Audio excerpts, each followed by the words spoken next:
Hello, and welcome to the NOTstalgia podcast. A podcast where we discuss the retelling or continuation of pop culture favorites as seen through a queer and feminist lens. My name is Eric Lefebvre. And I'm Jessica Tercero. And this week, we watched The Addams Family. Boop, boop, boop, boop, boop, ba-da-da-da. Yeah, I was super excited for this because I fucking love the 1990s Addams Family. And I loved the old TV show, too. See, I was more of a Munsters boy when it came to... I fucking love the Munsters, too. But that was one of the things, though, is I loved the Addams Family 90s movies because that's all I knew about the Addams Family. I didn't know it was like a comic or like that instance and then the show. And then I didn't know there were these iterations of it. But for me, it was like, oh, they're the same thing. The Munsters and the Addams Family are the same thing. In my head as a child, I was like, oh, yeah, I love the Addams Family. It's the Munsters. I'm thinking in my head canonically the Munsters. It was like, Addams Family is so good. And then the movie that they did for the Munsters, amazing. With Christina Ricci, I loved it. Yeah, it was. That's so funny. Silly. But yeah, the Addams Family is great. Also, I love that we're keeping on trend with scary shit and not acknowledging Thanksgiving because we don't need to. There's no reason to acknowledge that as a holiday. And I feel like let's go from, oh my God, I don't know if we're going to do this, but like, let's go from this to like Jingle All the Way or some stupid shit.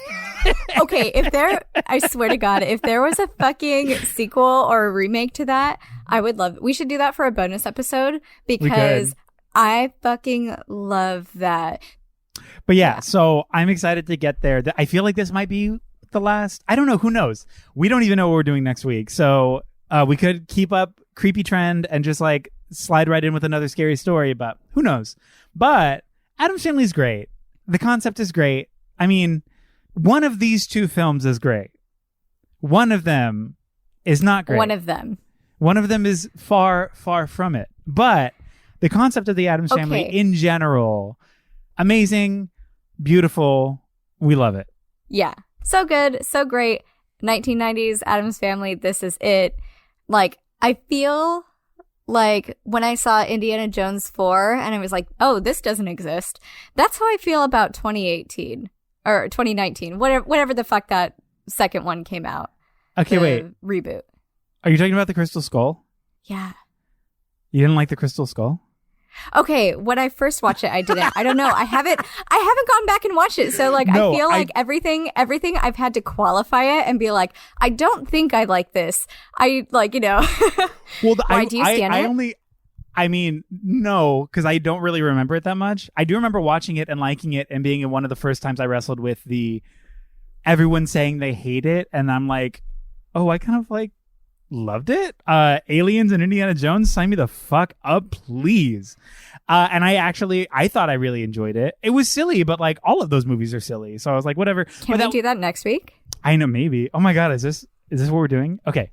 But yes. God. So that's a whole nother thing, but it was one of those first moments where I was like, oh wait, do I have to change my opinion to like make people not mad at me or like get into these dumb arguments that I don't want to keep talking about with people who are just right? Like, just like, oh, I feel differently. Explain to me exactly why you feel differently for 30 minutes and exhaust your emotions. Like, I hated really Star Wars fine. 9. You suck. Like, yeah. Big like mess. The fandom around some of these movies is just incredibly hard to go against or talk it's about rough, or have an opinion other than, oh my God, this is so good. Yeah. Oh my goodness. But I feel like this Addams Family episode is going to be inarguable. And if you argue with us, you're wrong. JK LOL. But think about it. But not really. It's fucking this. There's so much wrong with the animated one. Like they spent, I think it was like $109 million movie or something stupid. They spent like $90 million probably on cast. And then they gave like a cool 5% of the budget to story, animation, writing, post, literally everything else. Because the cast was fucking awesome. I wild. Really wanted it to be good, and if we weren't watching it for this podcast, I would have turned it off within 10 minutes, probably 5 minutes actually. Oh, yeah. After that first scene, oh my God, we'll get into but that epilogue or whatever, or is it a prologue or epilogue? Before whatever the fuck it was, it's just bad from start to finish. Wait? Okay, do you know who made the movie? It's okay. Have you seen Shrek? Yeah. Do you remember the gingerbread man? Yeah. So the gingerbread man made this movie with his friend, and the movie they made before this was Sausage Party, which was literally about food having sex with each other. Yeah. So they decided that this is who they wanted to make this movie. It's true. It's so true. You That's can totally look it up. Yeah. What the Danny fuck? looked it up, and Danny is a Shrek expert. He's a Shrek expert. So, Stan. Yeah, it's going to be a big old no. Let's jump into it, and then we'll dive. Because I feel like if we don't, I'm going to start talking about like thematic empathy and why this and blah. And we need to, just so I have, we need to lay a little foundation before I start using words I don't know the meanings of. Okay. So, but just keep that in mind when we talk about 2019 Addams Family. The gingerbread man from Shrek did that movie.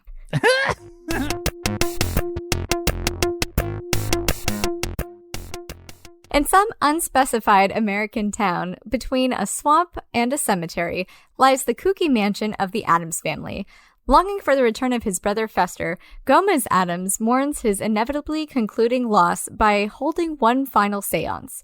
In an attempt to con the Addams out of their fortune, local con artist Abigail Craven uses the indebted Addams family lawyer Tully Alford to swindle the family by using her son to pose as Fester Addams. The grift works. No, it doesn't. Wait. Yes, it does. Fake Fester is blending right in with the family and is only skeptic to a young Wednesday Addams whose obsession with the Bermuda Triangle calls Fester's origin story into question. To make sure they run off with the riches before they're caught, a going-away celebration is held for Fester, who claims he must depart once again. What's this? Fester wants to be a part of the family? Hooray! JK, they lose their home and are forced to live in a hotel. JK, they get their home back thanks to some novel special effects. Hooray! Ba-da-da-da. Yeah. I'm so stoked for... Okay, first, I just want to say about this movie, it holds the fuck up. It's fucking wonderful. And for the very first time, I think, I have more notes about the women in this movie than I do about the men. And that's saying a lot for how many men were on screen. So fucking... Yeah. And... Oh, I'm so excited. I'm excited that we're doing another film with Anjelica Huston because she's just fucking, this is her role when I think of Anjelica Huston, I think of this role and how fucking perfect she was for this. Also, she went through a whole fuck ton to be Morticia. They had to make a metal corset for her to get the shape, and she couldn't lie down and would get big headaches and stuff, and they had to do neck tucks and they had to pull her face back. They underneath they had to pull her eyes back so it's perfectly smooth skin. Ugh. So it looks like she's kind of wincing at all times, which I mean, obviously she looked gorgeous. Not obviously. To say that you need to, but she looked amazing. My second note here is NOTstalgia is just now at Anjelica Huston Stan podcast. That's 100%. Just, I mean, 100%. Everything we said about her performance in The Witches, we can say here. She's perfect, incredible delivery. I mean, just base level writing, just these small little couplet jokes, these small wincy double entendre moments of whatever, where it's the good thing but the opposite. It's perfect. It's so well written, so subtle, so simple, so easy. But her delivery, what is it where he's unhappy darling, she's oh yes, completely. Just silly and fun. And then when somebody mentions the Bermuda Triangle and she starts getting all hot about it, oh, Gomez, the Bermuda Triangle, and he's oh, you mean the devil's whatever? She's I mean this. And it's just oh my God. Amazing. She's so good. This movie was so fucking horny. And I'm pretty sure this is where horny. Most of us 90s kids introduction into BDSM, because holy fucking shit. There were so many times where it was just don't torture yourself. That's my job. Right. And then yes. he gets all hot for her while she's even though she's taken captive and stuff, he's and then they're oh, wait, hold on. They fuck so much. And that was one of the things that Anjelica Huston wanted to bring to this. She said, I don't think it's necessary for all good wives and mothers to be sexless. And I'm fuck yes, go off. Like, that is so sick. Well, that's one of the things that I want to, like, I mean, if we're going to jump in, what is beautiful about this movie and about the idea of the Addams family that is portrayed through this IP, or like what we know as the Addams family in the 90s with these two movies. I mean, we don't get into values, but like this cast of Addams family is there's this like unrelenting empathy and a sort of search and admiration of joy. Joy is of the utmost, even though like textually in their terms, they would say something like mourning or something, the opposite of joy. But truly at the end of the day, there's never a moment where any one of them is like yucking the other's yum. It's always an addition to, or it's never in spite of, it's always in addition to, no matter what. When it's like the kids, I mean, even the moment where like Wednesday's walking through the kitchen holding the knife and Morticia's like, what are you going with that knife? And she's like, to Pugsley. And she's like, that won't do. And she takes the knife out of her hands and gives her a fucking axe. And she just like goes, she pluses it. She adds more to it. It's never, and oh my God. And there's so much within that pursuit of joy. The foundation for that is trust, constant trust, no matter what. The kids, their relationship, I mean, obviously strangers. With strangers. There's strangers, a constant, anybody. They're so trusting and understand, and just the general goodness of character in general, that they don't think that anybody would harm them because of their view of death. Death is not the end of life. Death is to be embraced. Death is a part of life in that way. Everything is cyclical. So it's this constant understanding that like time is limited to a certain extent, but in this time, celebrate joy. Celebrate what is currently. Don't spend time dwelling on things that weren't or things that haven't. Spend time on what is currently.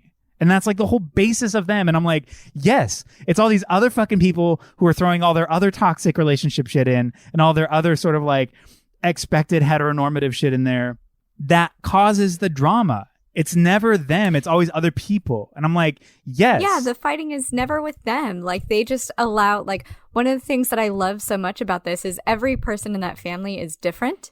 And, like, sure, they're the same because, like, they have this, like, slightly different outlook on life. But, like, the outlook is, like, basically embrace individuality, trust everybody, have kindness, you know, like, don't be cheap about things. Like, they fucking dote on everybody and on each other. Yeah. And like, the only time that we really kind of see them judge anybody is when they're sitting there for the children's performance and they're like, oh my God, what the fuck is this? Right. Well, and then every other time, like, Gomez even has faith in the courts. He's like, oh, they're going to do the right thing. You know, oh, this person's going to do the right thing.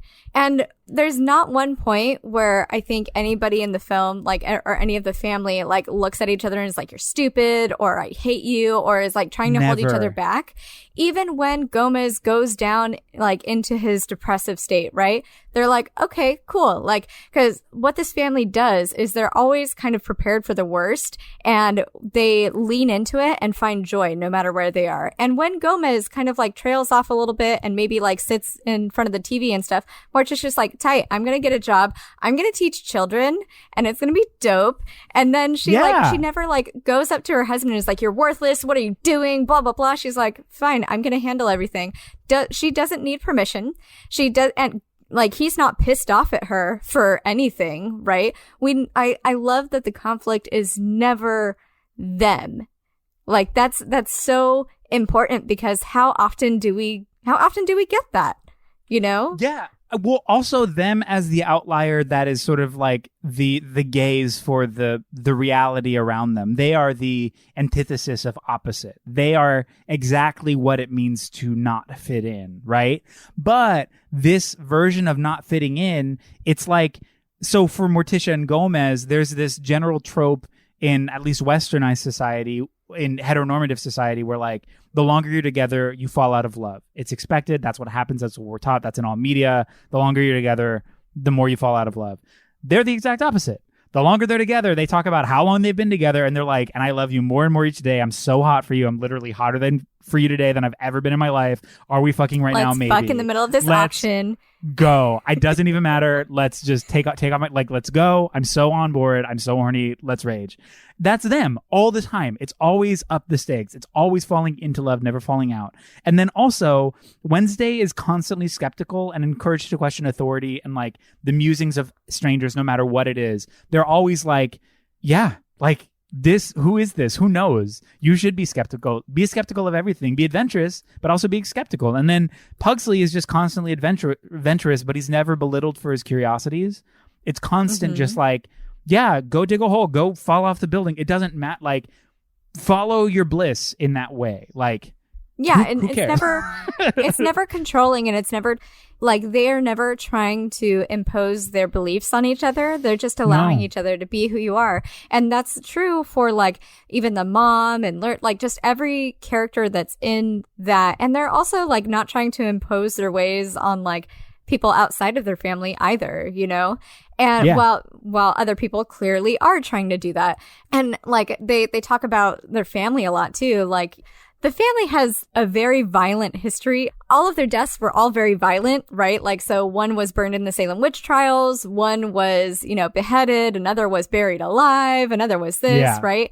And there's several times where they mention too that, oh, I wish mom was here to see this, or I wish this person was here to see this, because the family has just passed down this type of kindness and this acceptance of individuality and all of that. And every single one of them were killed for it, essentially, is how I read that. And like, I love, so the family motto that they have is, we gladly feast on those who would subdue us. And I feel like they are just able to like really fully embrace that. And that's exactly what happens to everybody that tries to fuck them over. You know, and I'm just like, good. But it's also the thing that we talked about like, or we talk about regularly about like giving problems to somebody else, like as a means of, I mean, it's emotional abuse, just bar none. But at the same time, like not acknowledging your own personal stuff. We all have stuff. We all have baggage. We all have this stuff. This is perfect because it's the city. It's wherever they are. It's other people constantly trying to throw their own baggage. What bothers them so much about the Addams Family is because they have their shit so together in such a very succinct. They know exactly who they are. They're not ashamed of any aspect of that. They trust others. They love each other. They have empathy. They have understanding. They care. All of this other toxic shit tries to get thrown their way, and their motto is feast on it. Take that. Sure, if somebody wants to give it to you, take that and use it as fuel. Don't internalize it in a way that's going to destroy you. Take that and use it to keep going. It's still their thing, but eat it up. You know what I mean? Like, yeah, no. And I love that, like, that they do that. That's just like, that even like as a viewer, like sitting here and watching this, I'm like, fuck these people forever. I'm so pissed. And still, like, one of the things watching this, and I, as a kid, was like, I fucking love Morticia. I love Wednesday. You know, like, these were like excellent people to look up to, right? And even when they are absolutely within their right to be upset and to be pissed or to question people or to be furious, they never give in to that, and they just give in to kindness because it's easier, because it, like, in reality, like, it's probably not really going to affect them, and it's not worth, like, the way that they deal with all of this conflict is, it's not worth their time or effort or their energy. Like, they would rather fuck all night than give this woman like a second thought. Fuck her, whatever. Truly. Even when the lawyer's wife leaves him and goes and is now with It, right? With Cousin It. They're like, all right, cool. You're fine now. I know that you were in on this plot, but it's okay. You've changed. They still allow her in despite what she did. Yeah. You know, so there is a sense of like restorative justice there too. And they're so good. Well, also just allowing growth, like understanding who that person is and being like, oh, you've embraced yourself, therefore we embrace you. Like, that's beautiful. We're on board, you know? Also, just thinking about it more, there's this underlying, I guess, it's not necessarily a theme or motif. It's more of just like a general, what is considered the real world of this movie is scared of them because of fake scary shit They're like, ooh, goth, ooh, bats, ooh, dead, can't deal. It's like all of this sort of like skeletons and kind of like campy scary. Whereas what the Addams Family are afraid of are the real villains of the world. Like when they go to the school and the teacher's like, oh, this is the board where people put up their heroes. It's like a picture of George Bush Sr. on the board, and that's somebody's hero. Yeah. And Morticia's response to the teacher is, poor dear, have you talked to their parents? Like, yeah. Like, oh, sweetie, that's so upsetting that George Bush is this person's hero. Have you spoken to the parents? Like, love it. Have you talked to them about this? So to me, it's like they're just like the most realistic in this way, whereas all this other stuff, it's just who they are. It's not even a performance. It's just embracing this idea of joy and originality that's not caustic, that's not expected, it's not a version of love or of empathy or of life that is taught.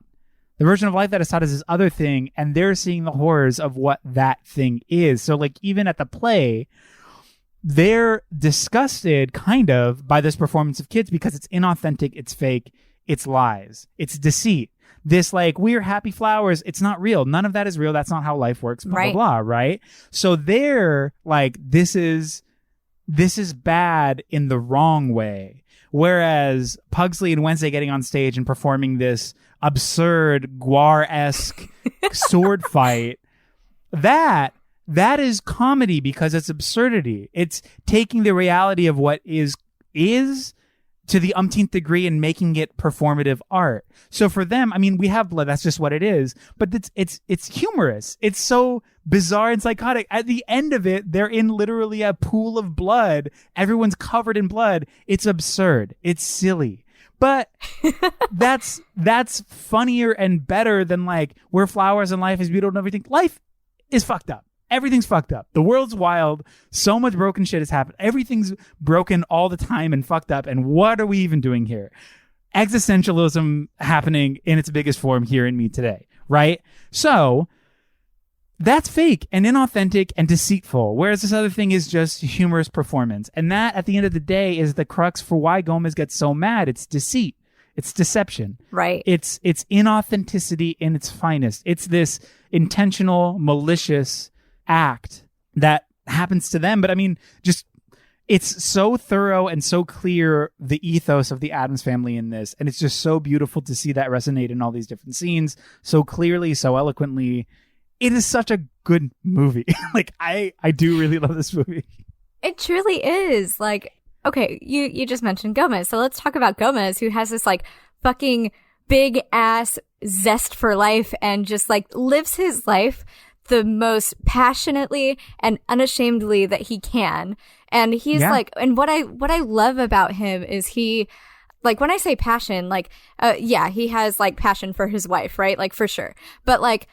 But just for anything that he does, he throws himself into it 800%. And he believes in people 100%. And he doesn't know how to do anything half-assed. It's either yes or no, thank you. But like, more often than not, it's going to be yes. And I think that like, that was so great to see like a man love something and love his wife and love his kids and love his brother too. Like, so that whole Mamushka scene was supposed to be a lot longer, and it had Fester and Gomez like singing about brotherly love within there, or in that song, right? And they even like hired Broadway people to help them with the number, and like it was a whole fucking thing. But they had to cut it down because, or they didn't have to, they did, because in some California test audiences, like they didn't really like it, and it was mostly men that were 16 to 32-year-old white males that didn't like it. And I was like, oh, that tracks for this time. But like, I would have loved to see, like, just because it's uncommon to see a man love his family and his brothers and his like everyone and everything so much and be so unashamed about it. And he even like goes up to his brother and is like, hey, look, I'm sorry. Like, I was jealous of you because you were everything and everybody loved you. And I did like take these two girls, like, you know, and that was shitty of me. And I'm sorry. That's like the very first thing that he says, you know, like when he sees his brother, his presumed brother again. And I'm just like, damn, like, I mean, how many people would like just try not to talk about that? Or like, you know, like if this was that type of arc was in a different type of movie, how would that have been handled? And it would not have been handled that same way, I don't think. No, not at all. And that's, I mean, but that's one of the joys about this movie. It's like these characters are so unashamedly themselves, but that's the outlier of what is expected, you know. But it's not surprising that it didn't test well with that group, because that's, I mean, who talks about their feelings the least? Who is the least vulnerable of people on this earth? Or in and that's why it's so important that this character exists, you know? Yeah. Like, and like, even when he gets like upset or angry or anything, like he knows he needs to go be by himself for a minute, and his family is like, cool, go feel your feelings. We'll be here when you're ready to talk about it. And he has that silly ass train scene where he's like blowing shit up and like sorting things out and figuring it out for himself, right? And then like, he never takes out his anger on anybody. He sits there with his anger by himself first, processes, and then is like, okay, cool, I'm ready to face this now. Yeah, in that moment, it's his stuff. It's his thing that he needs to process to work on himself. So he takes that thing and goes and handles it, works on it, spends time with it, does not give it to his wife, his kids, to anybody else in this sort of vomitous espousal way of I don't know how to handle this, so I'm just going to unload it on you, and now it's their problem. No, he takes that quietly. They understand what he's doing. He allows himself time and space to reflect, to vent, to do whatever he needs to do to get to a place of understanding. Whether or not that's like acceptance or whatever, it's more of just understanding what it is so he can articulate exactly how he's feeling, which he does. It's like, the best. Like, yes, that's amazing. He's such an amazing role model of an example for like a male character and for like as like the head of the family and everything. And it's so cool because like he's not necessarily the head of the family. I feel like his relationship with Morticia, like they are just a unit, and they have each other's back the whole time. And it's not like he makes the decisions or she makes the decisions. Like, if like they make decisions together, and if one of them makes a decision, then the other one is like, okay, great. Like they never question each other. They just like seeing that love and trust in people that have been married for a long time, and like, you know, rather than like complain about each other or do this, like I fucking love them. I do want to point out this movie does something that a lot of movies do but fail at. So there's like this concept of like absurdities and oddities of people that exist, and that is the Addams family, the extended family who come for the mamushka. They come for the like they're there to party, they're there to celebrate. The conjoined twins or the bearded lady or like these sort of like kind of what would be considered, I mean, obviously like ableist, but like the idea of what would be considered like somebody who works in a sideshow. In this family, it's just you are exactly who you are, to quote Kesha, shout out. And you're beautiful. And you're and loved and respected, and you have a place.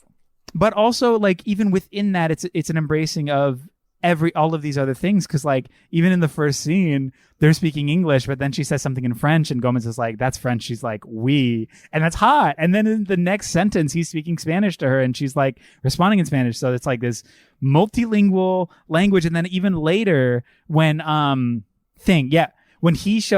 they show up on the table, immediately starts doing sign language, and Gomez is like on it. Gomez knows sign language also. So and then he did like Morse code and the whole thing, and I'm like, and then there's like a moment where Morticia says somebody like there's somebody in the room, I forget who it is, but she says her name with that intended pronunciation from that woman's native like that's so fucking like, cool and respectful. Like just this little tiny beautiful thing.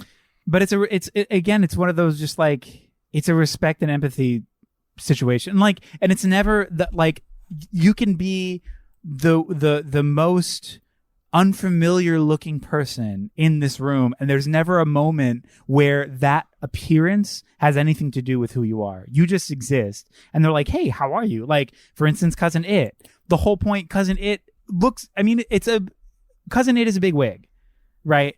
That's who they are. No eyes, no face, no features. He's the big wig, right? But yeah, exactly. That's his character. Yeah. So there's I love that so much. But there's never a moment of questioning of who these people are. They just are.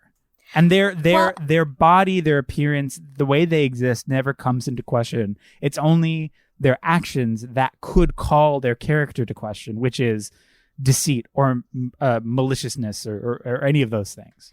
And it's never the butt of a joke, and it's never meant to be grotesque, right? And especially when we're talking about like ableism and things like that, right? Like when you have a bearded lady, or when you have, like all of these like sideshow-esque type tropes, right? So often that's kind of like, oh, look at how weird we are.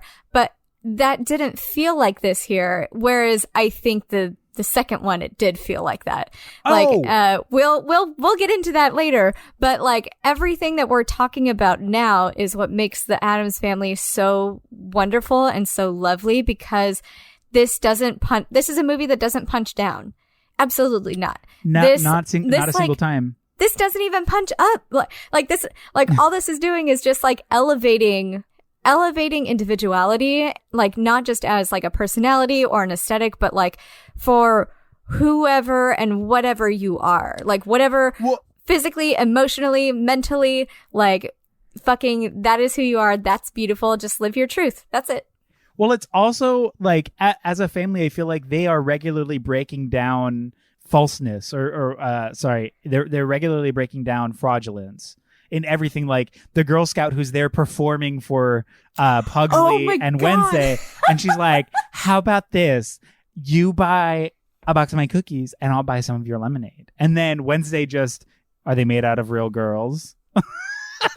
Like as just a way to just completely break whatever performative dome is happening in this moment. Like whatever this weird performance that this person is bringing to them just shatters it. She does that so well in every single instance. And that's what I think the family does. I mean, Morticia does it all the time. When faced with these moments of fraudulence or these moments of like performative inauthenticity, she's very just like, let's not do this. Like, can you be real with me? Because I don't want to spend any time of my life in this performative fraudulence. Be you, whatever that is, I'm fine with it. But this fakeness, this facade, this character you're giving me is fucked. And I'm not gonna play along. Yeah, I just fucking love them. I love how they treat everybody. Right. I love how, like, I can't gush enough over these characters and over this movie and how much I love it. And like, I feel like they would have kept making these movies too if Gomez hadn't passed away. Like, yes, truly. That was, I didn't even realize that he had passed away until I was doing some research, and I was like, oh man. Because it was like, shortly after this. Right after Addams Family Values. Was it? Because when did because I know Eric had talked about this a little bit. When did Street Fighter come out? Because he played Bison in Street Fighter. I don't know, but I think they said that Addams Family Values was his last one. Was his last? Wow. I think so. Or they said the internet. Sorry. Reddit said. Sorry, I'm doing my research paper and all of my sources are from Reddit. So shout out to Reddit. This subreddit I'm in is really cute. But I do want to, just a couple of like little jokes from this. When Morticia's going to get a job, they're like, oh, did you go to college? She's like, yes, I went to university. Oh, what did you study? Spells and hexes. She looks at her. She's just like, liberal arts. Yeah. It's just like, I don't know what to put. I'm just going to say liberal arts. Like, yes, that's so silly. Man, I wish we got to see Morticia do some spells and some like hexing. Just like like, I don't need it, but just like, just fucking Morticia. Yeah. Also, Lumpy Addams, when he's dancing, I feel like he was me and every single one of my friends who was into Psychobilly when we were like 14 years old, wearing our shit creepers and with our little like hunches because we were so uncomfortable in our own bodies with this big ass hair and this like silly like purple goth jacket shit. And we were just like uncomfortable. We were the coolest people. Anyways, that's so cute. Lumpy is the most likability character in this very goth world. So he probably listens to the Meteors or whatever. I love the way that like the him Meteors. and like Wednesday are dancing, and like Wednesday doesn't even like smile or anything. She just kind of like she's like it's almost. I feel like she's kind of like leading him during the dance scene, right? And she's just like not even smiling, but you know that she's having a fucking great time. And I'm just like, yes, I love this. I love it too. I want to bring up the richness of it all because they are an incredibly rich family. This is just the way it is. However, I still am so about this rich family because to me, from what has been shown in this movie, they do not care about money. It's not in a weird, greedy, or like, we're so rich we just don't care about money type way. It just, to me, feels like money does not have value to them. What has value is love and relationships and friendship and kindness and all these things. Because, I mean, they go to the whole, what is it, bidding? The auction. When they put that little piece in the auction to help with whatever, and they're just trying to get like maybe a couple thousand or whatever. And as soon as it goes up, like, oh, do we hear 100 or whatever? And then she's like 50. They're like, what? 1,000 or whatever. Or like, and then they're like, let's fuck 20. right now. They're like going back and forth, and they're the ones who put it up, but they're just like 50 or 40, 45, whatever. And they're just like getting hotter and hotter about this idea. Not only are they getting the thing that they gave for free, but they're ending up giving away this money to this whatever cause this thing is. So to them, it's so and because we need more of them, according to Matisha. Yes. Oh, yes, that's exactly right. So to me, it's like they're doing this for a good cause. It literally is of no consequence. The money does not matter. The object does not matter. None of these things matter. In that moment, what matters is their passion, their emotion, their affection, their love for one another. That's in that moment the most important. Yeah. They compensate everybody. Like, did you see how much that lawyer was getting from them? He should not have been getting any of that. I was like, holy shit. But like, they like, so anybody that they come into contact, they're like, it doesn't feel like they're hoarding it. It feels like they're just like, oh, hello there. And like, they like kind of spread it. And I felt like when they lost the house and the fortune and all of that, I felt like it wasn't necessarily about not having money. It was about the house, you know, and it was about the brother too. It was about Fester, you know. It was the home, but largely it felt like it was just being deceived.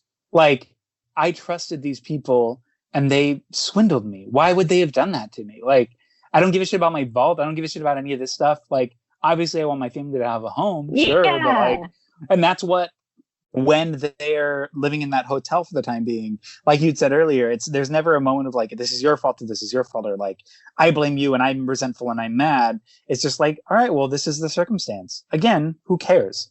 We'll be fine. I'll be fine. Our relationship is fine. The kids are fine. We're fine. We're doing great.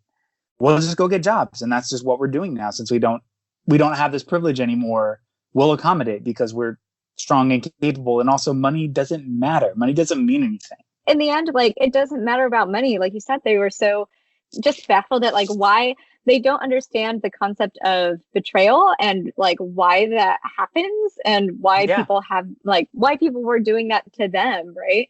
And the only time we see any of them break is from that, you know. So it's Gomez being betrayed by what he thought was his brother, and you know, all of this, right? Who ends up to be his brother, his real brother, which was not supposed to be in the original thing. And then Christina Ricci, 9-year-old Christina Ricci, went up to the director and was like, "Excuse me, but this actually has to," because it was supposed to be ambiguous, like, "Oh, maybe it is, maybe it isn't." And he's like, "No, this needs to be Fester. This needs to be the real guy. Thank you." Like, and like the whole cast was fucking behind her, but she like straight up like walked up there and was like, "Hi, thanks, I'm here."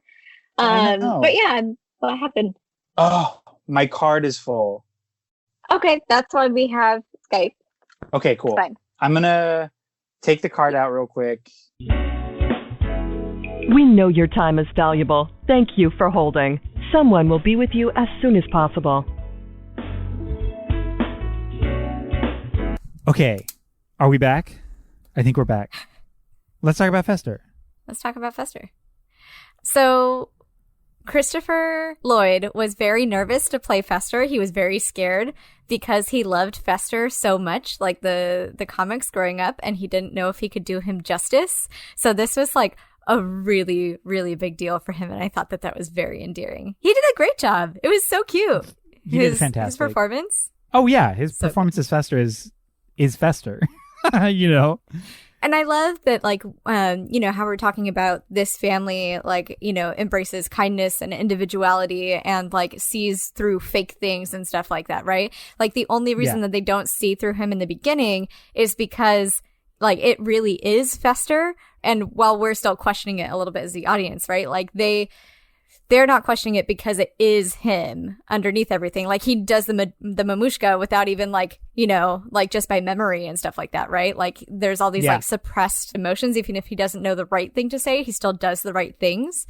And the more that he entrenches himself into this family, the happier he becomes and the more free he becomes. And we kind of see that transition between being in a family that is really abusive or, just like doesn't like you for who you are and doesn't give a shit about you, to then that transition and like what that looks like when people just say like, hey, you're okay just the way you are. Hey, you're valuable, and like as he starts to experience that, he becomes engrossed by it and he becomes a completely different person.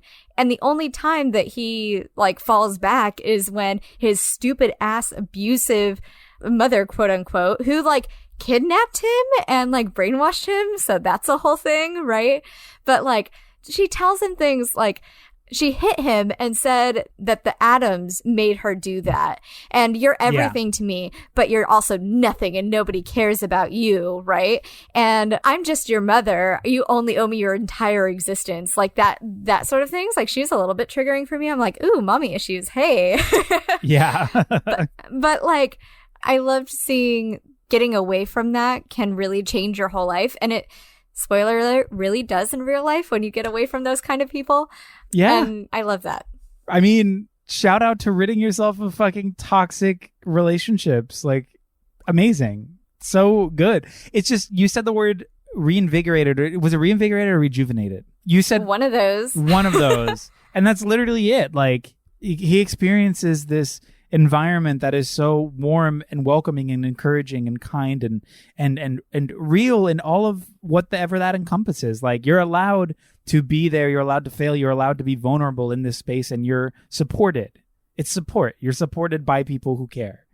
He gets even a moment of that and he's like, I want to stay. This is it. I want this. I'm a new me. Like, I'm forever changed. And it just takes a second stepping away from this all-encompassing, probably 24/7 toxic environment that you've been a part of for however long it's been with Fester, right? Like, you're just getting this, just a rejuvenating experience of being around what it means to be supported, what it means to be encouraged. It's so important. It's like huge, right? For sure. Yeah. And I loved his growth and I loved how he fit into the family and how he was like allowed to even like make mistakes and stuff. Like, oh, you didn't know this right away? That's okay. Like, the just even just that sort of kindness. Like, I love the Addams. They are very wonderful. Christina Ricci is so good. Just in general. I do love another iconic line, like she has many of, and obviously many more in Values, which we didn't do. Spoiler, sorry, y'all. But when she has Pugsley get up into the electric chair, and he's like, why do you want me to sit there? And she's like, because I want to play a game. He's like, what game? And she straps him in. She's like, it's called Is There a God? Oh, amazing. I wrote that down too. So it's fun. It's iconic. It's really just like fun moments of whimsy of character in the world. Like, it's just so silly and fun. It just paints and contextualizes everything we're seeing in such a beautiful way, such a fun way. In a way that the next movie does literally not anything of. If anything, every one of those moments of painting is just pulls you out of the world. It's distracting. It's like not the right joke, not the right tone, not the right tense, not the right anything. Oh my God. I'm so not the right excited. attitude. It's not an Addams Family movie. No, it's I bad. do want to say before we move on to the next one, that I really, really love that Morticia and Wednesday, for all of this stuff that we're talking about with being super kind and for, you know, letting people be themselves and for being very yes and, you know, they're also women that, you know, if you cross them, they are not going to allow themselves to be taken advantage of. And they, like, they're bad bitches, right? And you know that they are fucking on it and they are not to be messed with. And just by even, like, the very first shots we get of both of them, we're like, oh, this girl, like, I love. Yeah. Well, also in the same but they're world, so strong. What I love the most is that their identity or their feminist, their female existence is never called into question when it comes to strength or when it comes to being able to support themselves. Like, the men in this story are never there to really save them, with the exception of when Morticia is literally a damsel in distress. Right. But even then, she's tied up and they're like, we're going to do this. She's like, promise. Like, you know, yeah. Or like that kind of bullshit. She's just like, like fire pokers. Like, how many of them are there? Like, let's talk, you know, so like, and that's a really interesting conversation about consent too, right? Because she is super down with it when Gomez is doing it. But even though she has like these pain tolerances and things like that, what is uncomfortable for her is not the pain, but it is that she does not want this to happen, and she did not consent to that. Yes. So the villainy of it is literally the lack of consent, not the act. The act means nothing to her apart from possibly fun and pleasurable. The only thing that's villainous is consent. Gomez gets all pissed. Yeah. Gomez gets pissed. Like, that's the only thing that breaks him out of what he's in, is somebody is doing this to my wife, and like, they're holding her against her will. And that's all he needed to know, is just like, cool, I'm going to go help. I'm going to go do this. Like, I am me again. Yeah. Which is amazing. I mean, yeah, in all of these spaces, there's never a moment of, oh, you poor thing, let me help you. Like, with these characters, how we know them to be, how odd would that be? How foreign would that feel? Like, that would feel so out of place. Like, what? Why? Like, these, you don't need that. Like, if anything, I mean, I don't know. Wednesday is so strong and independent and so, largely she's the one who saves the day in this. Like, she's the one who's consistently and constantly skeptical, asking questions and being like, you seem wrong, this seems fake, I don't trust it, or you or her, and I'm going to be the one. Yes. You may have all these other people fooled, I will not be fooled. And then even in these moments when she does kind of start embracing the reality, or like what the perceived reality is, she's still a little hesitant. And then in that moment when she sees Craven is shaving Fester's head in the bathroom, she's like, I fucking knew it. I knew it, and I'm going to tell everybody. Exactly. You fucking fake. You're fake. And also, like, how cool. We know that she's badass. We know she's great. We know everything. We never once see her smile in this movie, and nobody asks her to smile or to give them a hug. Like, you know, oh, give this person a hug, blah, blah, blah, right? We don't see any of that shit. And also, Morticia, she allows herself to be doted upon, right, by Gomez, which, like, usually when a woman allows herself to be doted upon in movies, it's like, oh, she's greedy, oh, she's this. And, like, she's even kind to, like, his exes and stuff like that, which is nuts. And like, you know, because we don't get that either. And like, and also, so often women's, like, females, and especially mothers, like, embracing their sexuality is like icky and gross, and it's something that like should not happen, right? Or it's vilified, you know? So I love that all of these tropes that like exist and that are normally there and would normally be there for this kind of, like, for a movie, like especially a children's movie, they don't exist here. And they don't, like, no. And I think that's just such that, like, thinking back about this movie and about family values and stuff, I'm just like, I'm so glad that these were in my childhood. I'm so glad I saw this picture of strong women and strong femininity from both a matriarch and from a young woman who is about my age when I watched this, right? So like, I got to see that and what it could be, like, growing up or whatever, you know? Yeah, you saw the possibility as an outlier, but at least the outlier existed. Like at least there was something there that to be seen amongst the fucking fields of all of this other media that portrays sort of female empowerment and femininity at large, a very particular and singular way. You had this one really, really fun moment to see that like not all of it is that. Not all of it has to be that. Yeah, exactly. It's such a good movie. It's a good movie.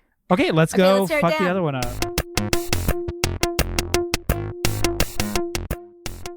In an obnoxious and unnecessary origin story prologue, the Addams settle into an abandoned insane asylum on a hill after being run out of their hometown during Gomez and Morticia's wedding.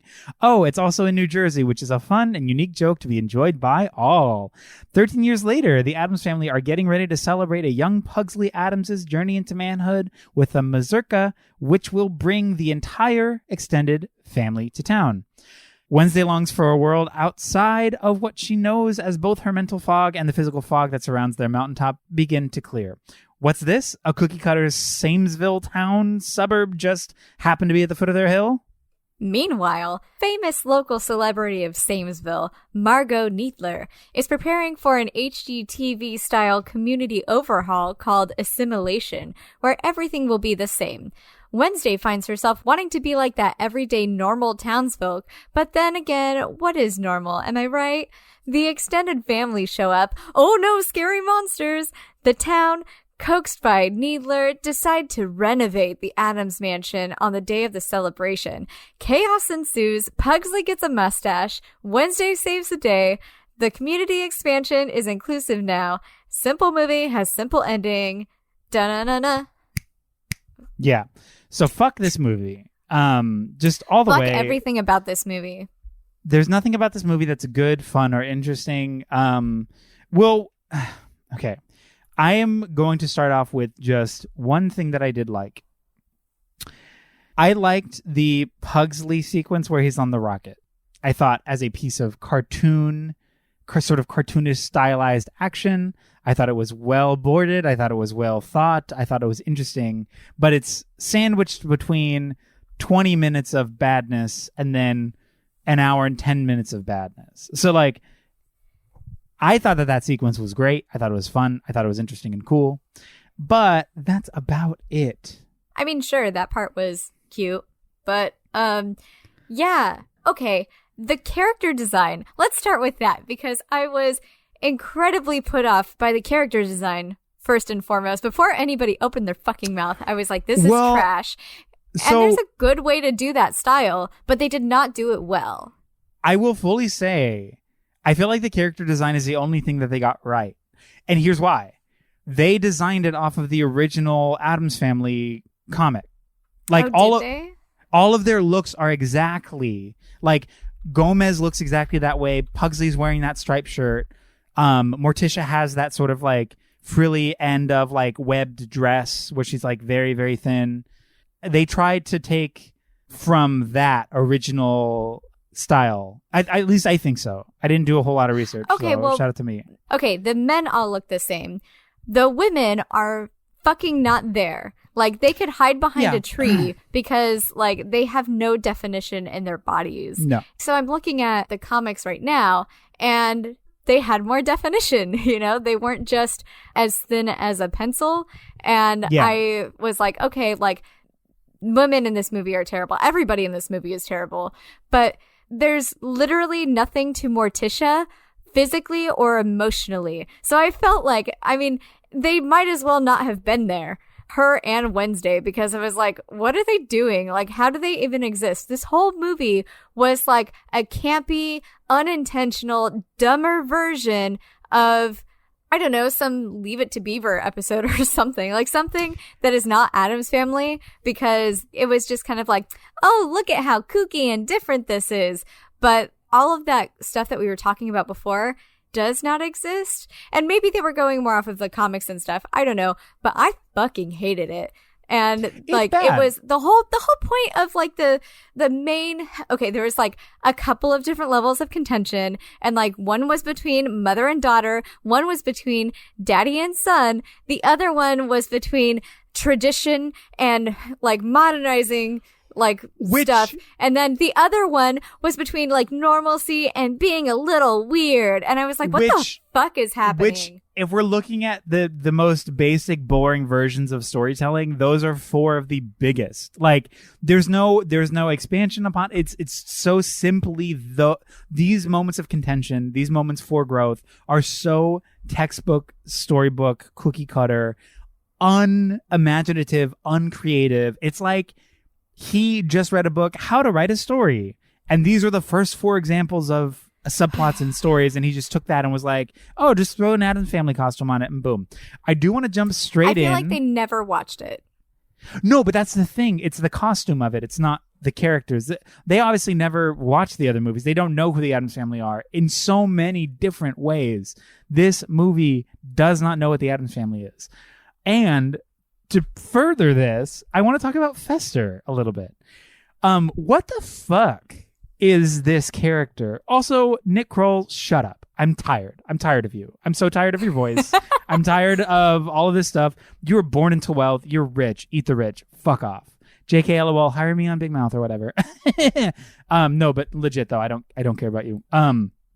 But one of the first jokes we see with Fester is when wedding crisis averted, he's like, here, get on my back and I'll climb up the cliff. And Gomez and Morticia are like, oh, for sure. And they're climbing up the cliff. He says, I think I can see my house from here. Oh no, that's a women's prison. What does that mean? That's a joke, but what is it implying? And then, because I couldn't figure out what it really implied, I was like, oh, whatever, bad joke, fell flat, that's fine.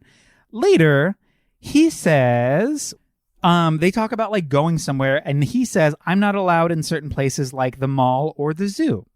And then I thought, who congregates at malls or zoos? Young people.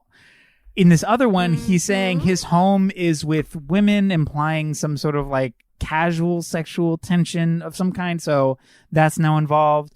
And then immediately after that, when they go into town, blah, blah, blah, he tries to jump in with a song when these kids are singing this terrible same song, whatever. And he opens his trench coat and all these bats fly out. But underneath the bats, you can see he's not wearing any clothes. So everyone runs away. Cool. So he's a sex offender. So the whole bit of him in his badness and his like opposite of goodness or whatever, which is because to them, they don't understand what the Addams Family is at all when they wrote this movie. He's just a lovable sex offender who continues to be abusive in public for fun. That's so fucking gross. Because it's fun. Because being a sex offender is so fun. And what is his name? I'm just going to tell him to fuck off on this. What is his name? Matt Lieberman. Fuck off. Like, that's not fun or cute or kind. Like, why would you fucking write that into the story? Like, I mean, that's just one of the many problems with it. But, like, obviously it's not funny. This is a children's movie. But also, this is also a children's movie and you're trying to... This is absolutely not the place for that. Yeah. So just a big fuck you to him. Like, that's so bad and toxic and wrong. And, like, maybe I'm reading this wrong. But you obviously used a rule of threes. You did 3 jokes that were ambiguously sex offender-ish and ended it with him exposing himself to children in public. So if it's something else, please prove me wrong. But like, fuck you. That's so bad. This movie sucks. Your movie fucking sucks. Well, and then what they did to Lurch, too, also sucked. I felt like he was just supposed to be, like, because, like, Lurch, like, he's the big guy, so we're gonna go ahead and make him read Little Women and like house cleaning. And, like, we're also gonna have him watch the Home and Garden channel. Meanwhile, he, like, supposedly had just broken out of this insane asylum, which was abandoned. So they, like, fucking left him there, right? And then he was immediately put into servitude for the Addamses, right? And the insane asylum that he was trapped in. And, like, still in the same padded room, right? And we're supposed to think that he likes it. That's supposed to be funny. What the fuck? But also, immediately off the bat, too, you're setting your 2 main characters who are supposed to be so incredibly likable and warm and charming and fun to be the most unlikable fucking pieces of shit. When they're in that car, they hit him with their car. They're like, oh, he's okay? Perfect. Take our bags. And you're like, yeah. What is happening? Wait, that's not Morticia and Gomez. Also, they fucking ran from their wedding. Like, they wouldn't do that. Like, they would, they'd be like, hey, what's going on? Like, let's talk about this. But, like, they all just fucking disappear because they're like, oh, well, people can't. So the whole thing was people can't accept us. And that was never, like, the struggle to fit in and the struggle to be accepted and the struggle within the family, like, those things are not what makes the Addams Family. What makes the Addams Family is their lovingness for each other and how endearing they are and how they just roll with the punches and how they make the best of things and how, like, even, like, you know, because they're different from everybody else, but they're also better than everybody else in literally every single way. So that's why they're endearing, and that's why you can't, like, just, they love and trust and are kind and all of this. And right off the get-go, like, oh, cool, you're good. All right, take our fucking bags. Like, we're gonna move in. And I was just like, what kind of insane asylum is this that has this grand-ass staircase and this fucking, like, chandelier and all of this stuff? Like, what the, like, none of this made sense. And I didn't understand why Gomez and Morticia never coddled their children. Like, they were just very and they were very like, oh, what are you doing with that knife? No, take the butcher's knife. You know, like, letting them explore who they are and, you know, their individuality and everything. And in this one, all they're trying to do is just shelter them from the world. And I was like, this is not them. They changed the dynamic so much to make it the most boring version of a family drama, where it's the young girl wants to see the world, but the parents are like, no, the world is dangerous. You don't want to go out there. They're going to hurt you, whatever. Like, that's not what the fuck? That's not the Addams Family. Like, that's not what this does. That's not what this is. Like, shut up. It's so boring. It also makes this young, strong female character, Wednesday Addams, into this character who wants to buy and do things that are generally girly, like, in the most boring, pretentious, I want to be where the people are vibe. That's the most toxic trash thing I've ever fucking seen. So if that's not already setting the stage for, like, this movie hates women, when we get to the moment where we see the Home Art and Garden Network, it shortens it to the acronym HAG. It is the HAG Network. And on top of that, what is it emulating? HGTV. What do we associate with HGTV? Home makeovers and shows like that, who oftentimes in our expected by gendered society watches those. Female identifying people. So in this moment, you are laying the scene as a fun joke to call women and female identifying people hags, because you're mocking the network and calling it HAG Network. Fuck off. Like, it's not fun or fun. It's another one of those things where it's like you're just punching down in this way that's not, it's all, like, not to say that if you punch down in an imaginative way it's better, but, like, it's not even funny. It's not even a joke. No. You're just calling these women hags. Like, okay, fuck you. Like, what? So that's also why I'm kind of like, okay, because the men are very clearly in this movie animated to be, like, very physically present, but the women, even the young women and stuff, unless they're supposed to be a grotesque woman, like, they are literally not there, you know, like, there's that whole, like, women should be seen and not heard, right? So it's like, cool, this is what we're fucking saying now. And then, like, some of the things that are said in this movie are like, trapped in a black hole of loneliness, like all of us frump women. And then there's another one that says pink is a gateway color.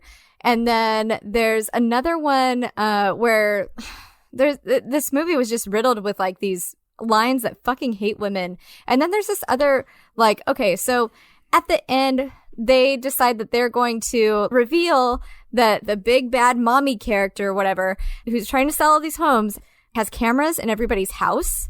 Right? Yeah. They decide that the way that they're going to prove that to everybody, which, by the way, her control center is in the craft room. Fuck off. And this whole town is pink. Fuck off. But anyways, they decide that they're going to talk about, like, rather than saying, like, oh, last night you had this for dinner or whatever, the two things that they use as evidence that we know you and we've seen you because my mom is spying on you were, one, hi, teacher, you put your underwear in the freezer and I saw it, right? And then the second one was a woman that when she uses the bathroom, she sits on it backwards. And so they're talking about female genitalia rather than using anything else, and not even mentioning men, right? Because it just stops there with those two, right? It's not like and then you do this and you do this and then you do this. It's like, here, think about your teacher's vagina. And like, also you were watching your teacher put this in there. And two, you were watching this person go to the bathroom. Like, what the, and to have these women kind of like, you know, in their private lives outed like that, I was like, this is super uncomfortable and they don't give a shit about it.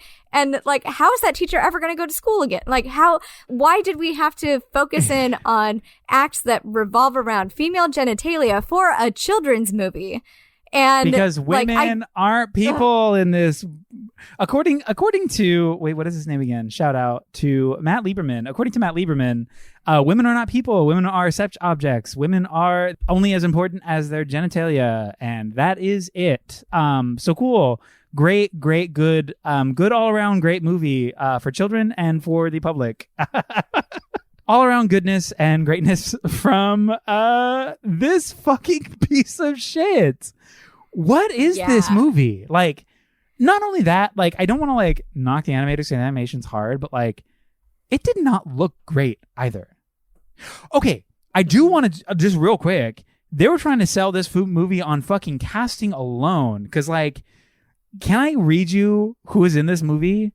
Please do, because it's a great cast. It's insane. Oscar Isaac is Gomez Addams. Charlize Theron is Morticia Addams. Chloe Grace Moretz is Wednesday Addams. Finn Wolfhard is Pugsley Addams. Nick Kroll is Uncle Fester. Snoop Dogg is It. Bette Midler is Grandma. Allison Janney is Margot Needler. Martin Short plays Grandpa Frump. Catherine O'Hara plays Grandma Frump. Titus Burgess plays Glenn. Jennifer fucking Lewis plays Grant Auntie Sloom. Like, also, what the is this parents, cast? Mommy and Daddy Morticia were the parents from Frankenweenie. Oh, Martin Short and Catherine O'Hara. Yeah.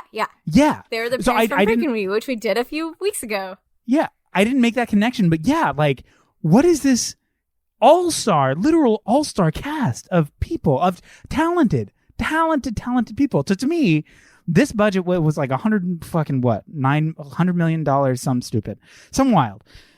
They spent 95% of the budget on getting this cast alone, probably. And then gave nothing to the story, gave nothing to the animation. I'm assuming. But at the same time, somebody fucking bought this screenplay. Like, right? I mean, I guess. I don't know. Like, this is just, it was so bad. It felt like it was like, oh, wouldn't it be cool if Wednesday's braids were nooses because she's like a bad girl? And I was like, that is so fucked up. Why would you do that? It's the most, so to me, this is like a straight cis white guy writing for the first time. This is literally a first idea pass. This is a draft one of a screenplay. He was too embarrassed to let any of his friends read it, and some absolute moron bought it and said, green light, let's rage. First ideas only, no revisions. Go off, bring it in, and we're going to do everything you say unequivocally, no questions asked. We heard you hate women. Doesn't bother us. Like, their idea of comedy is some stupid 4chan edgelord shit. Like, cool. Fester showing his dick to a bunch of kids in a park is fun. Cool. Cool. Thing looking at feet pics. We have to show that, right? Oh, yeah, right? Off the bat, let's make this gross. Go off. Because, I mean, I joke about feet pics all the time because feet pics are funny. But... not okay. But you know what? In Whatever. A children's movie where there's a pedophile that is like showing, like exposing himself to people, right? And like, so okay, the first movie was very horny. It was super horny, but it was like, but horny it was consensual and, like, horny, consensual and loving. Consensual horny is the best horny, and it was also like cute and funny in that way. This was like everybody is a closet creep and watching everybody and looking at feet pics, exposing themselves, watching people shit, or, you know, like, whatever. This is so gross. It is. I do like it did I mean, obviously the first one did such a good job. Again, we know consensual horny is the best horny. As a society, I hope most of us, or at least most good people, know consensual horny is the only horny. It is the best horny. And 100%. Fuck you if that's not the truth for you. Truly, that is like, if that is not a truth for you, you're a bad person. So Yeah, this get outta movie here. is written by a bad person. This is a bad movie. Like I felt truly at a certain point I did stop taking notes because I was like, you know what? I Same. can't. Because I can sit here and talk about how like that was a bad joke. Here's why it didn't work. It did not like their wedding.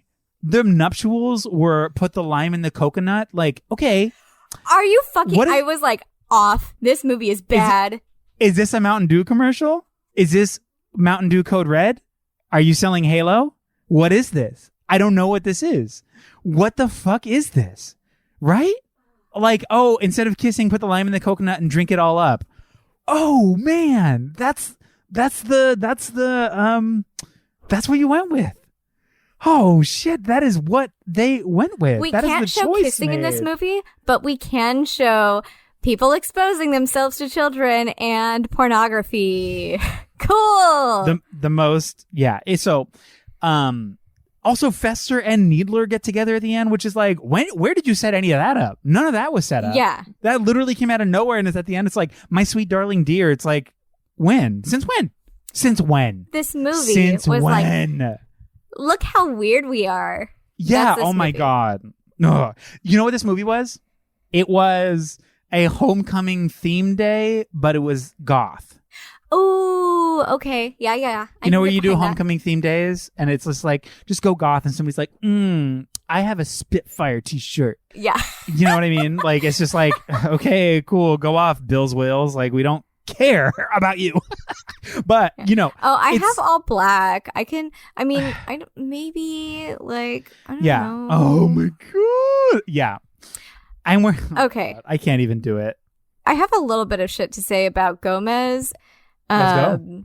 Gomez, like, okay, and the other one, passionate, loving, just a zest for life. This one, he's a shitty coward. And he called his mom because he thought Morticia needed help.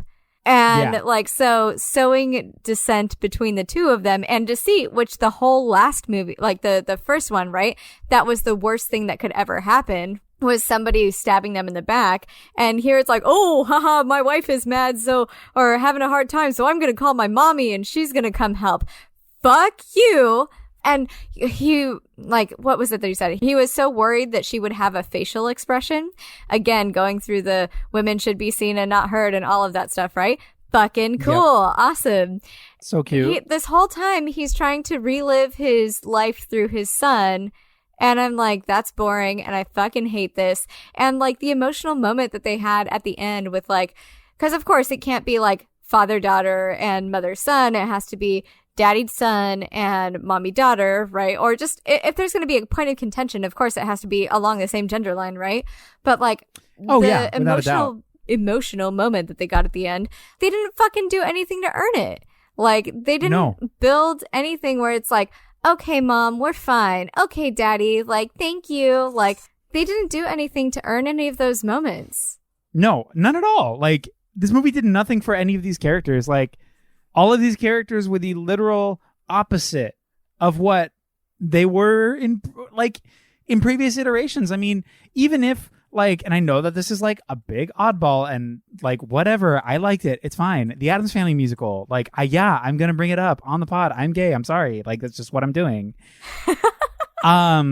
In the Addams Family musical, if as something that's going to, like, kind of go off the rails of what is expected, they still got the fucking memo as to what world they were creating for this. When they're throwing in songs and they're creating these moments of derision or these subplots for their characters to go on this journey, like, in that, Wednesday wants to be normal. Like, that's the whole thing, is she meets this guy who's like normal and she kind of wants that normal life. She doesn't want all of this wildness anymore. But even in that story, she's still Wednesday.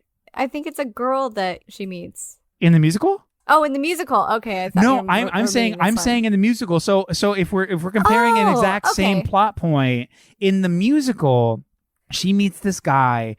They have this whole song, Crazier Than You, It's Cute, where, like, instead of, she's like, I want to change all of my world for you. He's like, no, your world is beautiful. I want to come to you and meet you where you are. Like, let me come here. And so it's like this whole thing. It's really cute and very sweet. Yeah. Yeah.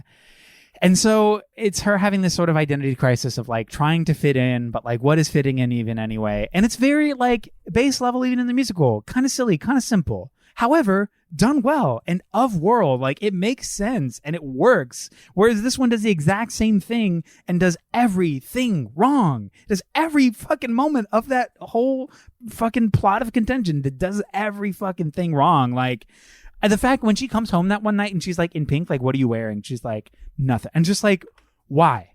Why? What does that mean? Yeah. Like obviously we know what it means because it's simple, but like, why? What is this doing for the movie? Like, this does nothing for the movie. It does nothing except degrade our confidence in this character. This character who we know. We know this character. This character doesn't do that. She wouldn't do that. Not to say that, like, we can control what she does or does not do, but everything that has led us to this point of knowing who Wednesday Addams is, this is not something that we're familiar that she would do. Like, this is not... And I mean, with everything around her, like, this is not Wednesday Addams. Absolutely the fuck not. You know what? Like, there are certain moments and beats in this that really, like, this whole movie didn't feel like Addams Family, but it reminded me of the worst parts of The Incredibles. Yeah. Like, with a lot of, like, the tension in the family and, like, the husband and wife having tension and, like, father-son and the whole, like, and I'm just like, okay, cool. So, like, they did no work. They don't even know, like, they don't. Ugh, it's so gross. I hated this. And then these, like, small little musical interludes, how they introduce the fucking song, the iconic Addams Family song, where Lurch sits down at the organ, and Lurch and Thing are doing, like, this little back and forth where Lurch just starts playing all of these iconic songs, like the Star Spangled Banner and this and that, and just, like, doing little bits of it, and Thing is just, like, being like, no, stop, not the right one, not the right song, not the right song. And then, do-do-do-do, and then he's like, snap, snap. I'm like, fuck off. So unearned. This is not good. Yeah. This is not fun or cute. You're trying to be cute right now, and you're not cute. This is not fucking cute. The Addams Family is serious, and it is iconic, and you're fucking it up. And then Lurch singing that song. Okay, like, and that's another thing that they were trying to feminize him, right? Because, like, that, you know, so you're like, oh, Lurch is going to talk. And every other time we've seen him talk, he's, like, so low, right? But he reads Pretty Women, or Little Women, and probably watches Pretty Women. And then he, like, has this really insanely high voice. Like, they just, like, turned him into a big fucking joke, and I hated that. Because to me, like, thinking more about it, I don't mind the feminization of Lurch. What I do mind is that not only did they feminize him, but they made him in a place where they can control him. To reiterate the concept of patriarchal control over feminists in general.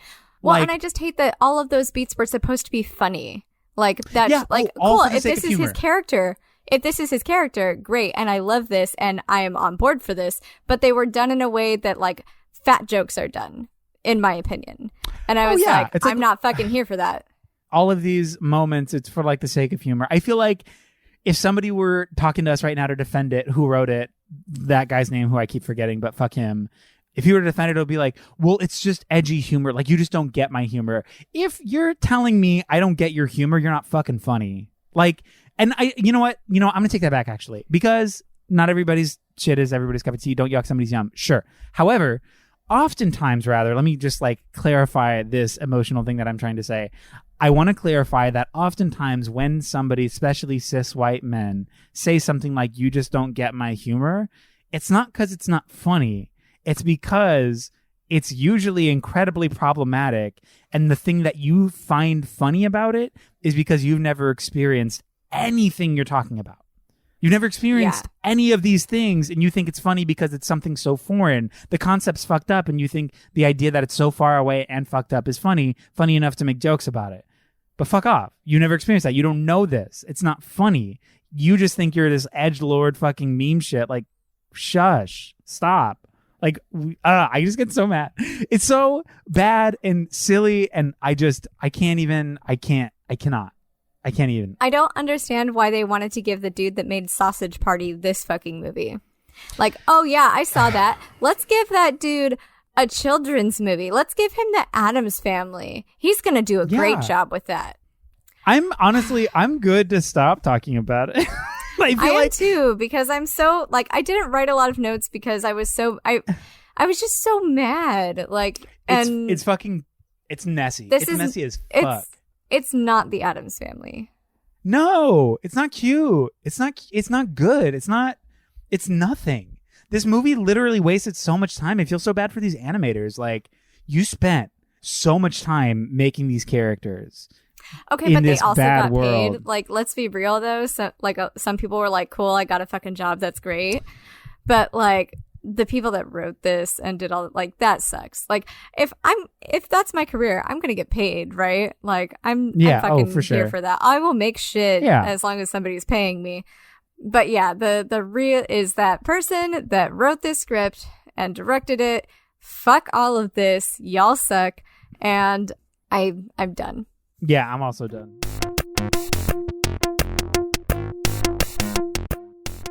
So we did it. We did it. We watched an incredibly fun movie and suffered through the sludge of whatever the doing fuck homework. that was. I literally could have done nothing and it would have been better. Like, it would have been so much better. I hate that movie so Anything much. would have been better. Okay. Honestly, I don't know if there is a movie that, like, even that Judge Dredd shit. Like, there's some movies that we've done that I've been like, this is garbage and toxic and like bad for the world. I think this is my least favorite movie that we've done. Like, ooh, truly might be my least favorite movie. I despise this movie. It's terrible. It's bad. I think so too. It's bad for kids. It's like, bad for the world. It's bad for people. It's bad. Let's talk about the one we liked for a second. Yay! So, 1991. Who was it for?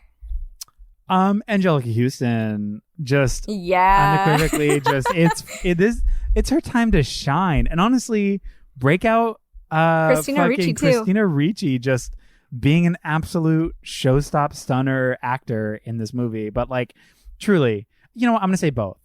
It is for Anjelica Huston and Christina Ricci because they are both so good in this movie. Who do you think it was for? Man, this is for fucking this is like, okay, I know I said that a couple times, but this is literally for this is for every child that grew up in the 90s that just had a lot of dog shit. This was everybody's first introduction to BDSM and consent and all the shit that, like, you know, nobody like knew about, but like they were talking about consent. That's fucking dope. Yeah. So yeah, man, this was it was for sure for Anjelica Huston and for Christina. For sure, it was for Christina Ricci, like going up to the director and being like, I'm sorry, Fester needs to be like 100%, there needs to be no ambiguity. You need, like, as a 9-year-old, just going up to the director. Yeah. Hi, Mr. Director, excuse me, I have opinions. I love that. I love that so much. Yeah, this is for them. Yeah. Did you like it? Oh, and I loved why? it. Tell me why. I just want to hear more about this good movie before we roast the other one. It is a beautiful story. It's fun. The family is so kind and loving. Empathy is at the key to it all. Empathy and consent and kindness is the root of this. Also, it's like kind of gothy and fun, campy, scary, ghostly and cool. Like, it's like, I just feel like it's everything I want to be. I want to be like that kind and empathetic and like cool and just so wonderfully earnest and honest in everything that I do. But I also want to be like kind of scary and like love Halloween. You know what I mean? Like, I want to be all of these things. And they don't have an ounce of anger in them. Even when something bad happens, it's just like a fleeting emotion. Like, they don't hold on, like, out of anybody, right? Because like when you think of like people that, you know, live an alternative lifestyle or whatever, you're like, oh man, they hate everything, blah, blah, blah. But they don't have room for that because that doesn't exist in their world. And I'm like, it does not. I loved this movie. And it's one of those, like, it was such a breath of fresh air to watch. And it made me like reconnect with something that like I lost, like on a personal level. Cause like I've been struggling for a while with like anger and just like some big deep emotion stuff. And I'm just like, why do we hold on to these negative emotions? And why is that like how we are programmed to live and also like kind of conditioned to live and to feel and to think and all of that. And, you know, I've been trying to do a lot of like reconditioning myself to like not have those kinds of feelings or emotions and stuff like that. And it's like, I feel like just watching this was like, it was like, hey, you don't have to. And look, this is what that looks like. And this is the environment you create when you do that.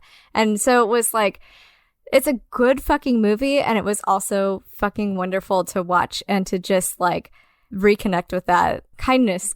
You can be kind and it's fine. And like, you can be kind and a badass and gorgeous and love people and be unashamedly you and like, fuck what anybody else has to say. Like, it's about the community that you build around you and stuff. And that's all the stuff that I hold on to so much in my personal life. But then seeing it on screen was just like, it just felt like putting on a nice big giant warm blanket. And it was so great. Rejuvenating. What a gorgeous movie. What about the 2019 one? Was it new, interesting, or the same? Progressive, regressive? How has it evolved with today's ideals? It was new.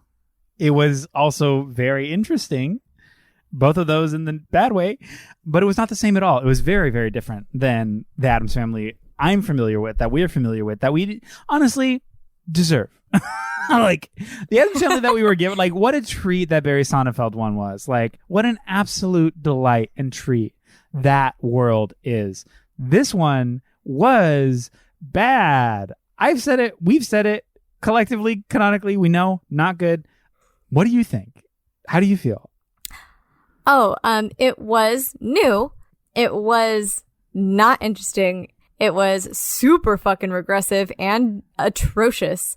And this movie should not have been called The Addams Family, and they should have had different characters for the family. And I've been like, okay, whatever, fine. Like, it's still a bad movie, but at least it's not trying to redefine these characters that were already perfect and that I loved. And like, objectively, the 1991 Addams Family is perfect. It's great. It's like, if they had kept those characterizations and that type of kindness and that kind of, like, I would have been more on board, especially with that cast and with all of that, right? But it just had so much potential because it had a super great family, right? It had super great main characters. It had a fucking stellar cast. It had, notoriety, right? So everybody would want to go see it because, it's the Addams Family, right?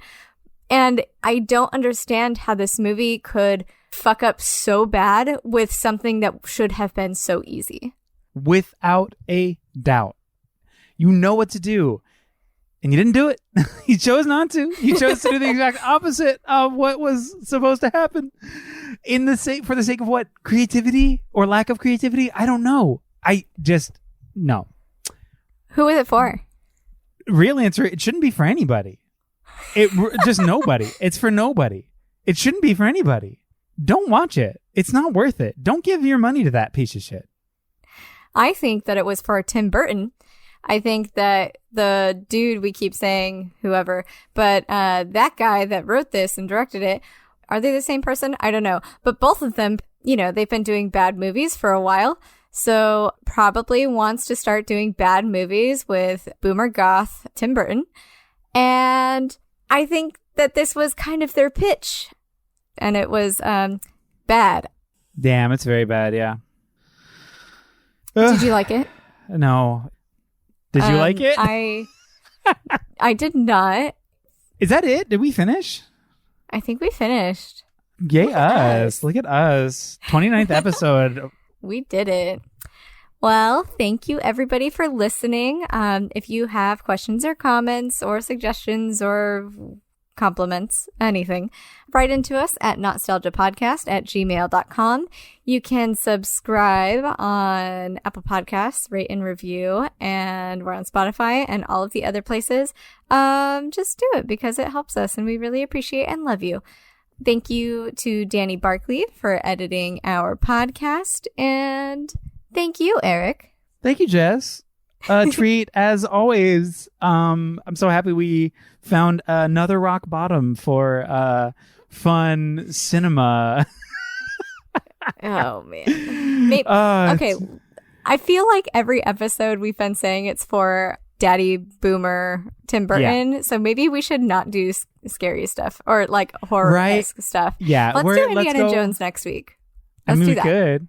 Let's Yeah, do you it. want to? Okay. Okay. Yeah, let's do it. Okay. So if you want to watch along, watch Indiana Jones. We're going to do the first one and then Kingdom of the Crystal Skull. Shia Let's do LaBeouf, it. what's up? Okay. And remember, stay cute. And stay critical. We love you. Bye. Rate and review 5 stars. Also, give us cute reviews and give us stuff and give us money or don't or whatever or donate it or give us fame. At give us Elafibri, at Venmo. give us everything. Give us all your love. All your hugs and kisses too. Bow, bow, da, doo, doo. Okay, I think I'm done. Sorry.